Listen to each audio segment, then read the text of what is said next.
Love Ed with Julie and Jake. How far is too far? The question followers of the God of Israel have been asking since the giving of the Ten Commandments. And the question we're going to be talking about this week on Love Ed with Julie and MJ. It's another hot topic we're going to handle with care. In the midst of our series, Hot Topics Handled with Care.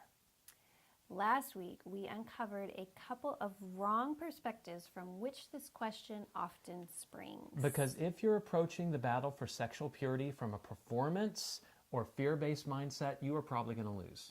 If you haven't seen last week's episode yet, you will want to make sure you do. But this episode is going to assume you are coming from a relationship-based perspective. Which means you want to keep from going too far physically because you love God and believe He loves you and knows what's best for you. And because we're assuming you're living out of that mindset, we're not going to give you a bunch of legalistic do's and don'ts such as... You can kiss, but only on the cheek. And only for 3 seconds or less. But instead of counting... 1, 1,000, 2, 1,000, you can see 3, how 1,000. legalistic and annoying that would be. We're going to encourage you to pucker, connect, release, and clean. Yeah, instead of the 3-second rule, we're going to give you 3 principles that can empower you to keep from going too far. And the first is to keep your mind pure. Because that's where the battle for sexual purity begins. In the mind. Right. Sexual sin, just like all sin, begins in the mind. You might hear people say a lot of times, it just happened. Ugh. What just happened? It just happened. That's it. But the reality is that it has been happening for some time already in the mind of at least one of the people involved in that relationship. Just as James 1 says, each person is tempted when he's lured and enticed by his own desire, which is in the mind. Then desire, when it is conceived, gives birth to sin. Oh, it just happened. And sin, when it is fully grown, brings forth death.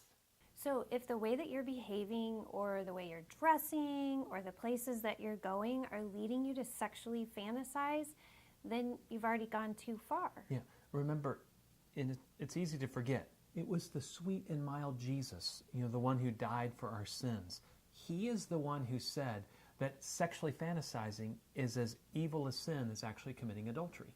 Is it natural to want to do things with the body of someone you find attractive?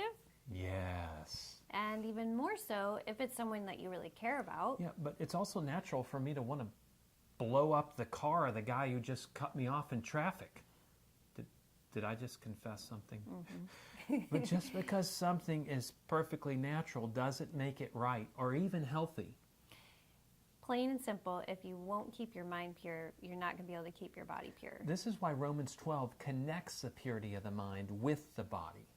Paul starts off with saying, "Therefore, I urge you, brothers and sisters, in view of God's mercy, offer your bodies as a living sacrifice, holy and pleasing to God. This is your true act of worship." Did you hear that?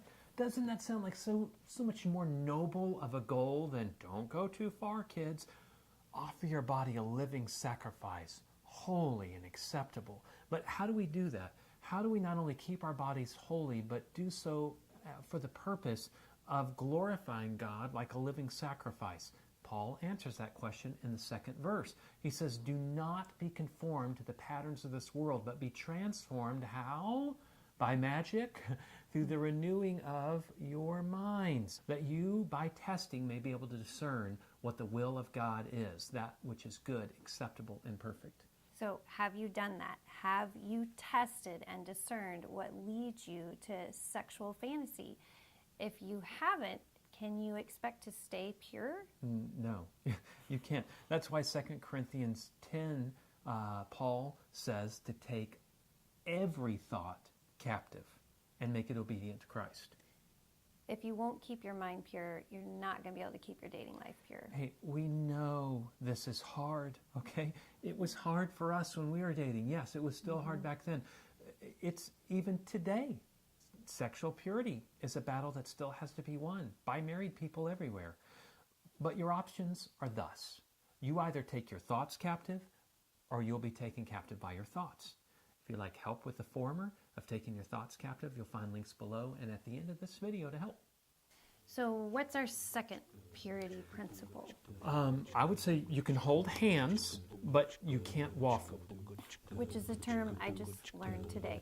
Actually, we have something far better than that as we continue to answer this question. How far is too far? As we continue our series, Hot Topics.